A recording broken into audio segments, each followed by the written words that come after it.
Hello and welcome to the first lesson of Piano 101. So many people have asked me if I can give them the sheet music for the tutorials, but I don't use any. I do everything by ear, picking out the chords in the songs that I do. And I'm going to teach you how to read and play these chords for yourselves. First, a really brief history about me. I started playing piano when I was 7 years old.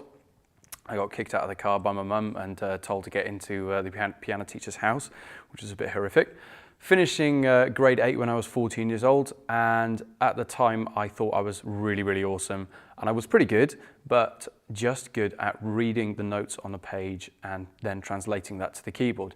Then when I was 17, I was asked to join the Pembrokeshire, Carmarthenshire and Cardiganshire Three Counties Youth Big Band. A big shout out to the conductor Gareth Sanders, top guy.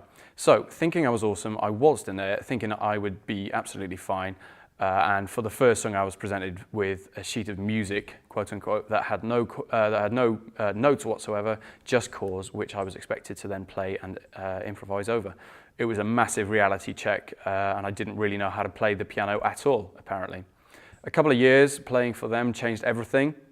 Now when I pick up a piece of classical music, I'm able to think in chords instead of just notes, which makes it a heck of a lot easier to get to grips with. And I'm able to make sense of it and other pieces of music as well. Of course, the great thing about this is now I can listen to a song and write down the chords and be able to play it very quickly, which incidentally for me was the best way of practicing hearing and playing these chords. So let's start with the basics. This is for anyone who doesn't know any theory at all or is just starting out with the piano. This is a really good place to start.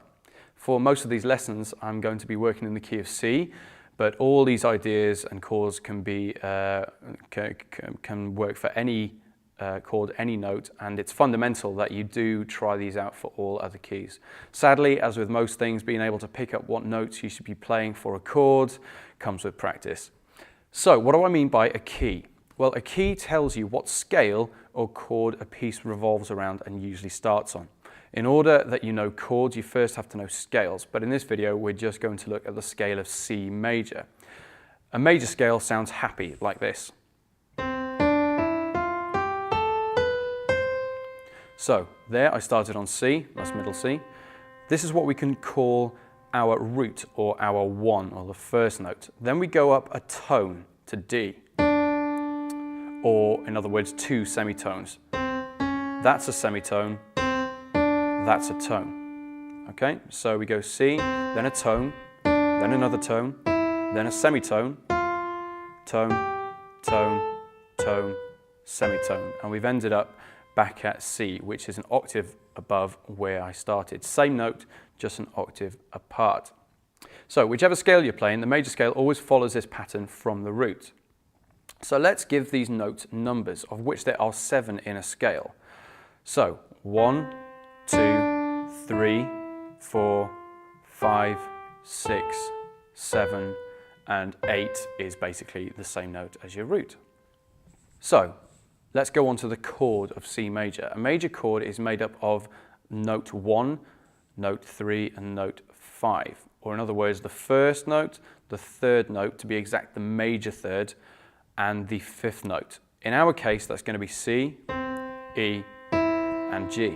That's the first, third, major third, and 5th. There you go, you just learnt your first chord C major.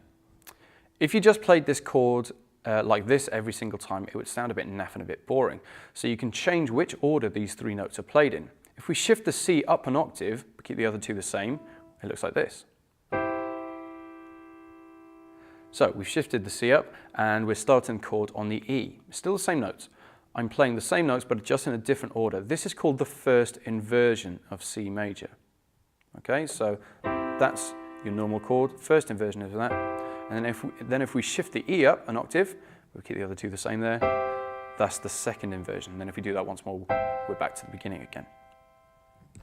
When you see this chord on a piece of music, you will only see the letter, or you should only see the letter, nothing else. This tells you that this is a major chord. Looks like this.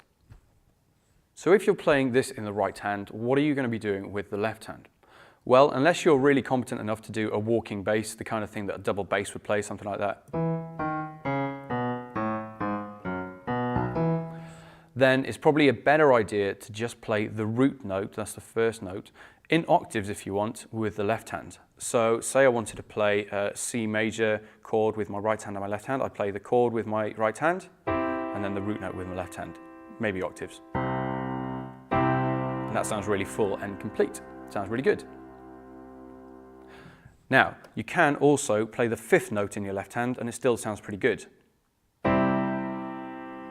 However, if you start adding the third note into your left hand, that's adding in your E, then it starts to sound a little bit weird and a little bit rubbish.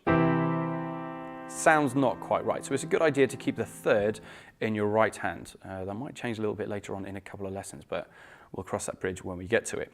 So here's an example of this. If I play the root note and the fifth note in my left hand, and then I play the third with my right hand, we come out with this chord. That's your C major chord, but just played not in the same order as you saw earlier, but still sounds really nice, sounds really complete. Okay, so that's the hardest part over. If you can get your head around major chords, and with just a few tweaks, you can play any chord possible from this. So in the next lesson, we're going to look at the minor chord, and then after that, we're going to look at the seventh chords. If you've got any questions or you think I've missed something out that you think is important, please leave a comment down below and I'll do my best to respond. Have fun.